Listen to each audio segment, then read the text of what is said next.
প্রিয় মানুষ আর প্রিয় জিনিস যখন দুটো একসাথে ঘরে আসে তখন কিন্তু শুধু ঘরের মানুষগুলো নয়, ঘরও অনেক বেশি আনন্দিত হয়। রিসেন্টলি আমার খালাতো ভাই বিদেশ থেকে এসেছে। ও বিদেশ থেকে বাংলাদেশের এয়ারপোর্টে নেমে সরাসরি আমাদের বাসায় এসেছিল, কিন্তু আমরা বাসায় কেউই ছিলাম না। আব্বু আম্মু আমরা সবাই মিলে দাদা বাড়িতে গিয়েছিলাম, দাদা বাড়ির জমির একটা কাজের ব্যাপারে। যেহেতু আমরা বাসায় কেউই ছিলাম না, তাই ও এর পরদিন সকালবেলা ওদের গ্রামের বাড়িতে চলে গিয়েছিল। তার এক সপ্তাহ পর আবার আমাদের বাসায় এসেছিল। আর ওকে দেখে তো আমার চোখ পুরো ছলছল হয়ে গিয়েছিল, কারণ ওর প্রতি একটা আলাদা ভালোবাসা, আলাদা টান কেন যেন কাজ করে। আর ও যেহেতু আমাদের ট্রাভেল পার্টনার, মানে আমরা যত জায়গায় ঘুরতে যাই কম বেশি ও সবসময় আমাদের সাথে ছিল। ওর সাথে অসংখ্য অসংখ্য মেমোরিজ আমাদের জড়িত আছে। আর আমার ছেলেরও মোস্ট ফেভারিট মামা বলতে তার মাসুম মামা। আমার খালাতো ভাই বাসায় এসে বলতেছে, আপু রেডি হও, চলো রেস্টুরেন্টে কিছু খেয়ে আসে। আমি বললাম সন্ধ্যার খাবার খেয়েছি, এখন আমরা রেস্টুরেন্টে কেউই যাব না। তো এটা বলার পরে ও আমার ছোট ভাইকে নিয়ে বের হয়ে গেল। সকালবেলা আমার ছেলের স্কুল খোলা, তাই আমি রাত 10টার দিকে আম্মুর বাসা থেকে আমার বাসায় চলে এসেছিলাম। এশারের নামাজে দাঁড়িয়েছি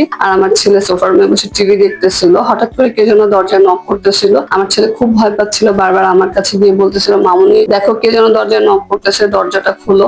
দেন আমি নামাজ শেষ করে দরজা খুলে দেখলাম ইয়া বড় কেক নিয়ে আমার খালাতো ভাই, আমার মা, আমার বোন সবাই আমার বাসায় হাজির। আর আমরা হলাম পুরো ফ্যামিলি একটা কেক খাদক ফ্যামিলি, মানে আমরা কেক ভীষণ রকমের পছন্দ করি, সেটা আমার খালাতো ভাই অনেক ভালো করেই জানে। আর কেকে ছিল আমার ছেলের নাম লেখা। আমার ছেলে তো কেক তেমন খায় না, তবে কেক দেখলে ও ভীষণ খুশি হয়, মায়ের মতো সেও খুব কেক পাগল। তো ও খুব এক্সাইটেড ছিল কেন ওর নাম দিয়ে এত বড় কেক নিয়ে আসা হয়েছিল। সে বারবার জিজ্ঞেস করতেছিল, মামুনি আছে কার বার্থডে, আছে কি আমার বার্থডে কিনা, এত বড় কেক কেন।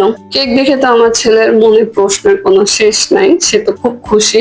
আসলে ও কেক খায় না, বাট কেকের ওপরে যে চকলেটস গুলো থাকে এগুলো ভীষণ পছন্দ করে। অল ওভার ওই দিন রাতটা আমাদের ভীষণ ভালো কেটেছিল, খুবই আনন্দের একটা মুহূর্ত ছিল সবাইকে নিয়ে। এরপর কেক কাটাকাটি আর কেক খাওয়া খাই আমাদের শুরু হয়ে গেল। আর ভিডিও যেহেতু আমি করছিলাম, সবাইকে খাইয়ে আমি দিচ্ছিলাম, তাই ভিডিওতে আমি ছিলাম না। মাত্র 1 মিনিটের ব্যবধানে কেকটা আমাদের 4 জনের হাতে তছনছ হয়ে গিয়েছিল। আম্মুর যেহেতু ডায়াবেটিস, আম্মু তেমন কেক খায় না, আমার ছেলেও তেমন কেক খায় না। কেক 1 মিনিটেই শেষ। সামান্য একটু কেক পড়ে আছে, ওটা আমার ছেলে, ওর জন্য 1 পিস নিয়েছিল, কিন্তু ও পুরোটা শেষ করতে পারেনি। এখন বলতেছে মামুনি একটু রেখে দাও, আমি পরে খাবো। কিন্তু ওর পরের আর সময় নাই। সত্যি বলতে এই কেক আমার ছোট বোন শেষ পর্যন্ত খেয়ে ফেলেছে। ওকে কয়েকবার আমি জিজ্ঞেস করেছি কেক কি তোমার জন্য রেখে দিব, বলতেছে না আমি কেক খাবো না, আমার ভালো লাগে না। দেন আমার ছোট বোন গপ করে মুখে দিয়ে ফেলেছে। আর এই ছিল আমার খালাতো ভাইয়ের সাথে আমাদের কাটানো ছোট্ট একটা সুইট মেমোরি।